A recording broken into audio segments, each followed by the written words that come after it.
Hi, welcome to You Belong Here, the place to be for positive stories of immigrant women from all around the world.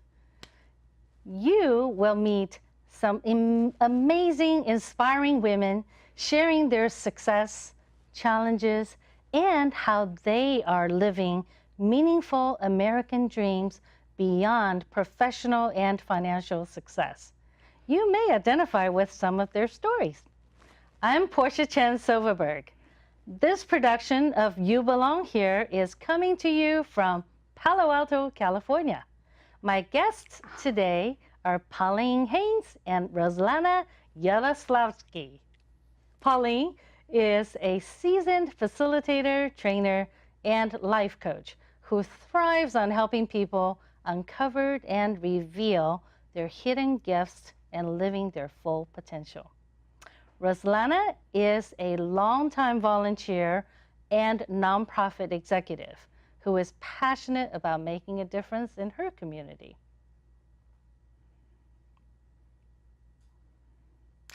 So, welcome again to our show. I'm so happy to have you, Rouslana and Pauline. I am so anxious to hear about your stories, how you came to this country, what brought you here, what circumstances, where are you from, and all of that. So shall we start with you, Pauline? Okay. All right. So I came to this country in 1979, and I was born in Jamaica, raised in England. And what brought me to this country was not actually seeking a better life, it was seeking a different life. I was married, and my husband and I had a business making hang gliders, and we wanted to branch into ultralights. And the American Aviation Association was a lot more forgiving of how that was being done, and so that was the reason we came here. And it was very different. It wasn't that I was escaping anything or I needed to move from England. It was just another way for us to be, and I have no regrets about being here. I've lived here for so many years. I absolutely love being here. My children are here. My grandchildren were born here, well, some of them. And I'm just part of the community. Yeah. That's how I think of it. That's great. Did you speak English when you came? You did, right? Yes, unfortunately, English is the only language I speak, even though in Jamaica there's a dialect that we speak, which is derived from a bit of the Spanish and also the African language, because we were colonized, and so part of that being in Jamaica is that we had a little bit of everything. And so English has been and still is my only language. Beautiful. What about you, Rouslana? How did you get here, and what brought you here? I came 20 years ago. Actually, was 20 years in February. Congratulations. Thank you. And I came because of my husband. We were good friends since we were 15. So we knew each other many, many years. And I came and we got married here. And I came to Redwood City and never left. Oh, wow. Came to Redwood City. I came and you to came to Redwood City. California, too. I came to California, even though a lot of my family lived on the East Coast. And the reason we came to California is because this is where our business was located. And so we had a thriving business right there in Sacramento. And most of our clients were either in the Bay Area or in the mountains, which is Tahoe. And so it was a perfect place for us to be at the time. And I've stayed in California because I actually like California, and it's been my community for so many years. I left for a short time to live in Seattle, but California is a place that I really, really like. I love the climate. I love the fact that I have a community here. And I don't know, I don't think I'm necessarily going to die here, but I like California a lot. So. And you too, your family? Yes, Kids I were have grown family here. My kids were born here, and I went through surrogacy here, which was not possible and could not have been done in Russia. Wow. Tell me more about that. My both kids were born here through surrogacy. Because of the medical condition, I was not able to carry pregnancy. So, and I'm very, very fortunate to be in California because of the very specific surrogacy laws that are allowing to do that. Wow. That's interesting. There's so many wonderful things about living in this country, isn't there? And I think as a new immigrant, when you first came, you must have had some experience where you thought, what am I eating here? Or what is this holiday they're celebrating with people wearing masks and costumes? Halloween, what's that? I mean, what were some of those early years like, or something you may want to share with us? I actually loved it. I loved Halloween. I loved all the celebrations. I embraced 4th of July. I was there celebrating and participating in the parade. I generally am a very curious person. And I am very, very fortunate to be in Redwood City community. It's a community that embraces diversity, embraces different cultures. And I felt from the very beginning that I belong here. How nice. And you too, Pauline? Or? Halloween is something that I didn't actually, I knew about it. In England, it would be Guy Fawkes, which is kind of a strange holiday to celebrate. And the Guy Fawkes is about the guy wanted to burn down the Houses of Parliament. And so that was actually celebrated. Oh, wow. And instead of Halloween. And so Halloween became one of these holidays that were just very different. It's now more of a big deal in Europe, and I think different parts of the world have now embraced it as part of just a holiday. And I think it's more of, I don't even know if I know the actual meaning of Halloween or where it started. And I actually have a friend from Transylvania, and she was actually born in Transylvania, and she actually laughs when she tells people that, because nobody believes that she's actually from there. And so I think Halloween has perhaps become more of a worldwide phenomenon, or maybe in colder countries it seems to happen more, but it's wonderful. The other holiday that we never celebrated was Thanksgiving. Thanksgiving, that's right. And I remember in England once, I'd never heard about pumpkin pie. And there's a friend of mine from Canada, and the Canadian Thanksgiving is very different than the American Thanksgiving. And so I decided that I wanted to make a pumpkin pie. And where I come from, I don't have pies and pumpkins, And so we tried to make a pumpkin pie, and it was an absolute disaster. And to this day, I actually do not like pumpkin pie. But what I enjoy about Halloween is about getting people together.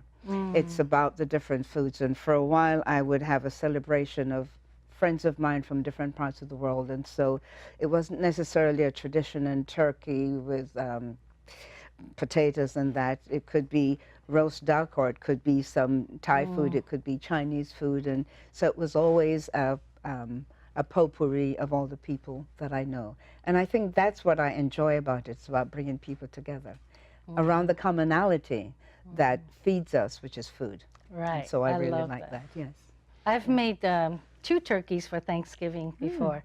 One, the traditional American way, and the other Chinese way, right, with soy sauce and rice. So it's really fun. I know. I think all these different holidays, we all learn to adapt and then make it our own. Right. Right. And during the process, so I'm curious, eating turkey, celebrating different holidays, those are all some of the common experiences we have, even though we come from such different places. I was made in Taiwan, so I was born and raised. So Taiwan, Russia, Jamaica. And I think what's really fun in talking with you is to hear our mutual love for this country. And I also know that having that love and having the feeling of belonging and feeling welcomed had a lot to do with the fact that I can communicate with people who are in my community, right? So, but learning English though, I had to learn English when I came. So it was not a smooth process. It was very difficult. And I'm curious, you already knew how to speak English, but you absolutely have an accent, right? A very exotic accent. On the first hearing, it's like, oh, she has a British accent, but actually there's something else to it. So that's really fun. And I think with your accent, it's definitely not Jamaican or British or Chinese. Right? So I'm curious to know, you've probably heard of the term linguistic profiling or accent bias. Have you had any experience with that, or, because I don't think all accents are created or treated equally. And they're not. And there's still some spellings that I do that is not necessarily the American way. Oh. Color is something that I do not spell. I don't always spell the American way, because in Europe it has a U in it, and rather than C-O-L-O-R.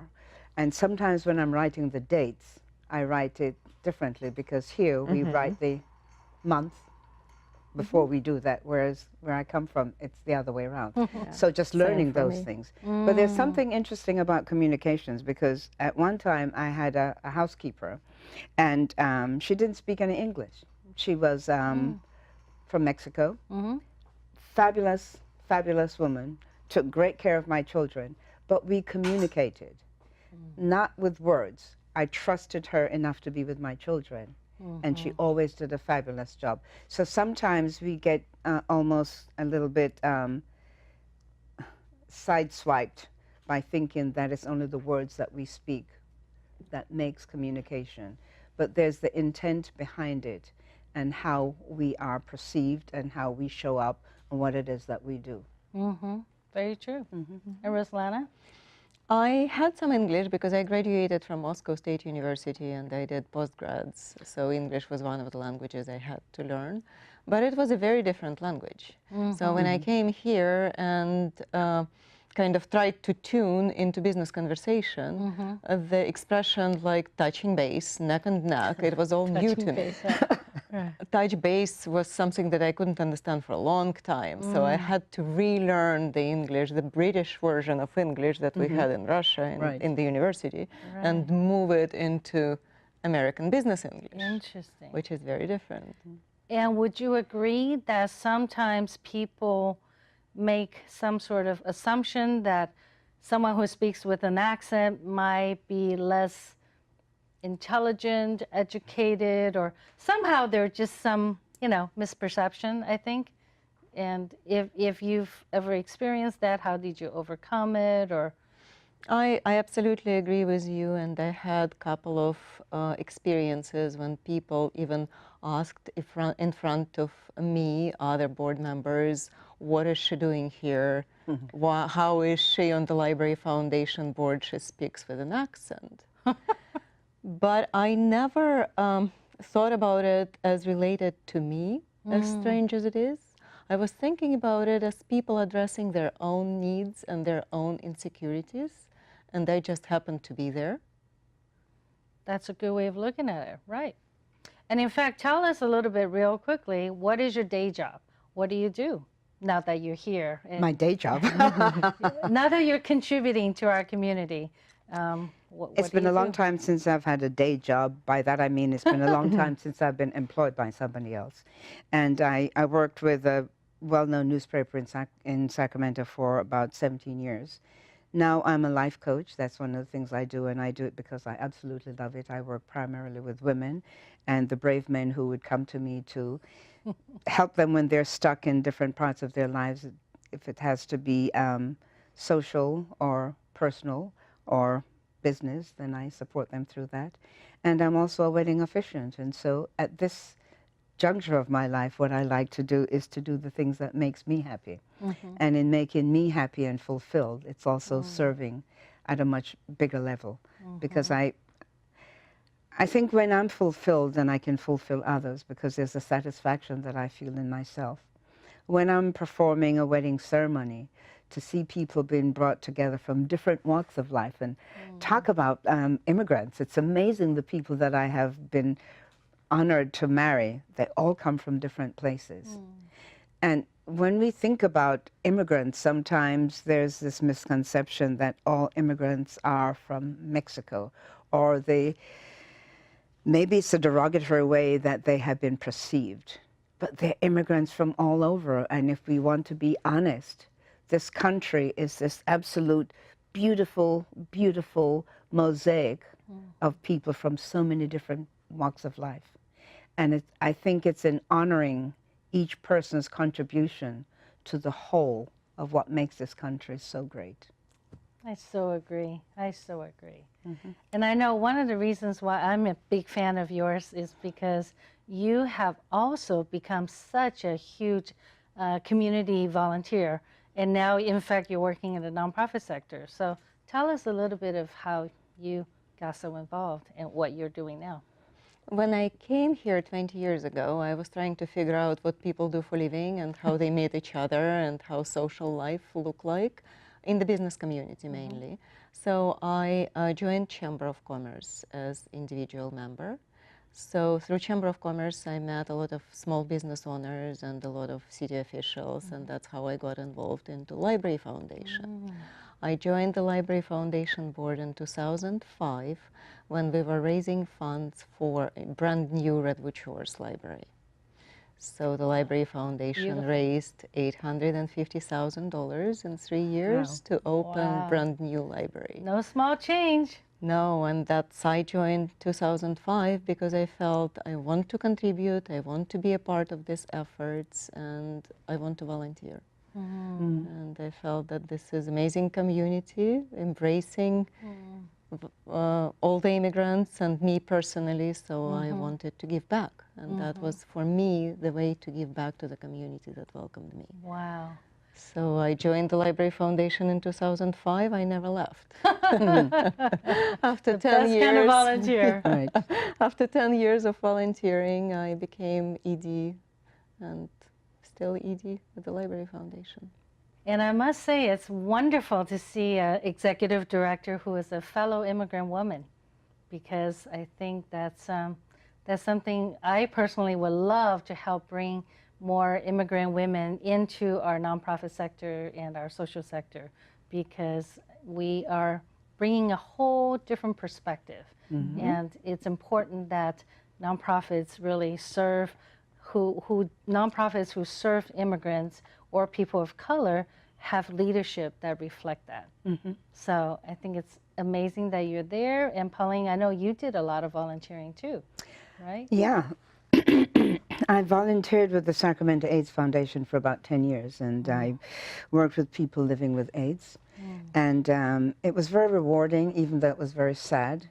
And I've got to say that as a community, that my experience of it, even though they were going through such challenging times, there was an awful amount of love that was palpable within the community, because they were giving up so much, but they were also willing to give so much back. And it wasn't just about my doing something for them, it was what I was getting in return. I've also worked with My Sister's House, which is a group in Sacramento. They deal primarily with Asian women going through domestic violence, but they don't only deal with Asian women. And I also volunteered with the Community for Peace. Again, that's an organization that has to do with domestic violence, and they chose to call it a Community for Peace because they're thinking of domestic violence. It's not about the violence that they want to address, it's how do we bring about peace.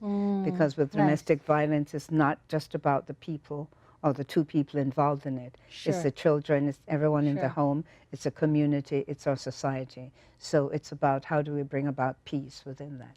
And I'm not sure why I've always been drawn into doing work with, seem to be people suffering. But I don't think of it as suffering. I think of it, what is it that I have that I can make a contribution to make somebody else's life easier? And so that's the thing that gets me out there. Wow. Yeah.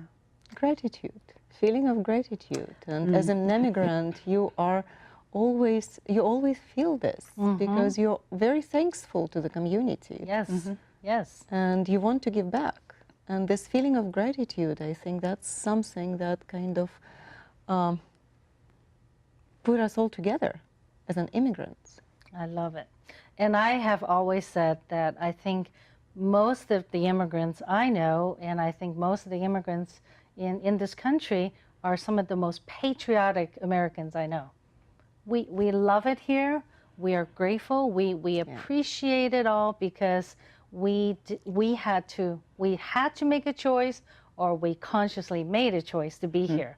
So the fact that we're here, we don't take anything for granted, and we absolutely know that maybe some of us who have the luxury to be elsewhere if we wanted to, but we absolutely know we're here because we want to. So I think that's just such a privilege and such a blessing. And you're right, that is a great reason for people to give back. But you know, I think a lot of people I've talked to actually have no idea how to give back. There's so many good causes, so many issues, animals, you know, planet, the environment, the libraries, which is one of my personal favorites, kids, women, families, mental illness. I mean, there's just, you know, hundreds and thousands of issues. How do you have one thing or one piece of advice you can give people? How do you choose the right involvement? My advice would be find something that is important for you personally and find the nonprofit organizations or movement that help this particular cause. Maybe you're interested in helping kids with autism. Maybe you're interested in helping homeless animals. Maybe you would like to volunteer and help somebody to start reading. And then when you find this one cause that is very important personally for you, then probably you can give back, and your gratitude to the community will be channeled to one specific cause. That's nice. Pauline? That's perfect, and I would say just listen to your heart.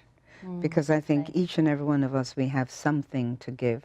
And if we look to our neighbors, there's always someone that's needing something different than they have. And so whether it's a huge organization or it's a small organization, or whether it's something you wish to start, there's always something that's needed. And I believe it's important because we're all interconnected. And when we recognize that I have something to give, then I'm giving because it's coming from my heart. And so when I give to someone and they're giving to someone, then our interconnection just spreads out. It's like the ripple effect. And then everyone will be connected because whatever skills you have, whatever talents you have, you're sharing it.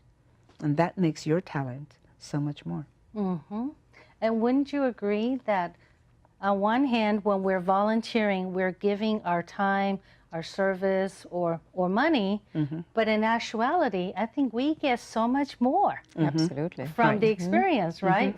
So it's one of those beautiful win-win-win all the way around, right? We win because we get to feel wonderful, and we also get to share our talents and our passion in the world, and the community benefit, and especially communities that haven't seen a lot of maybe immigrants or people like us. It's a great opportunity for them to have a deeper understanding, right?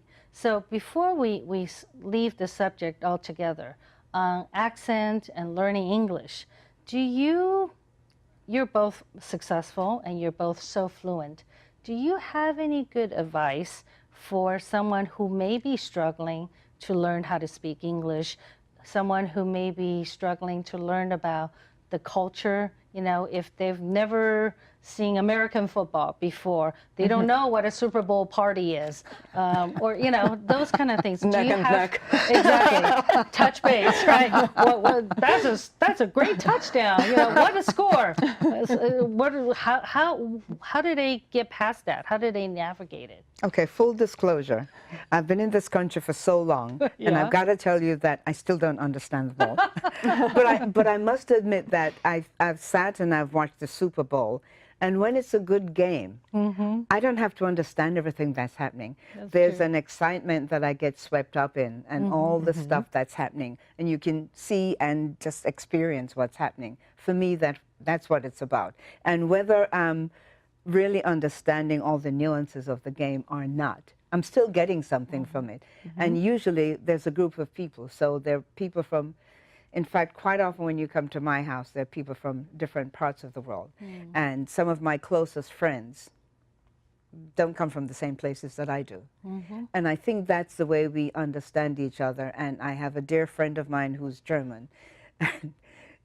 She quite often mispronounces things, and we look at each other and we laugh, and she'll say to me, there's a foreigner, and I said, yeah, there's a foreigner.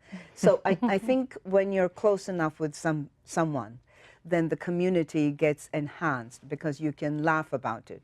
You can laughing, not laughing at, you're laughing with. And there's a respect that we have, and the only reason that we can relate like that is because of the friendship that we have. And that friendship began because our daughters went to the same kindergarten together. So that's a number of years that we've been together. And she's been here for longer than I have. And every so often, as she matures, she reverts to speaking more German. And sometimes I realize that I sound more Jamaican as I get older, which there's something to be said about that. That's where I'm from, so it's a and beautiful thing. some immigrants I've talked to actually don't want to change their accent.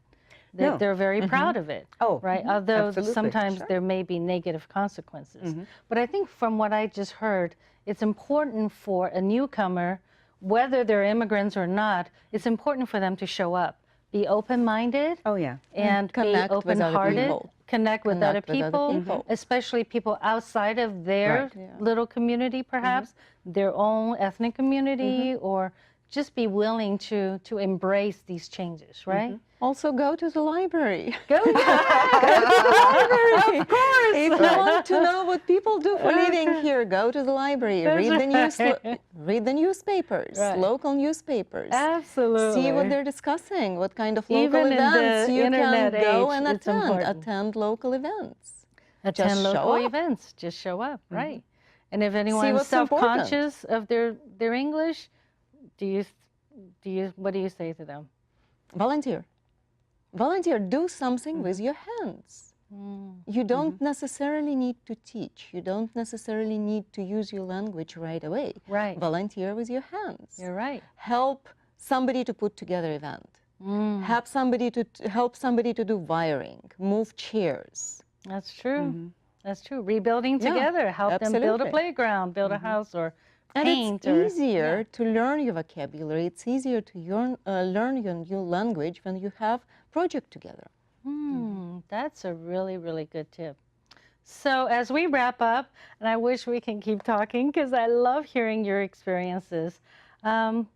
If there's someone listening who may not know a whole lot about immigrants or just is open to learn new aspects or new perspectives, what is one thing, if you have one thing you can share that you'd like to share with someone who doesn't know, who may not know about immigrants?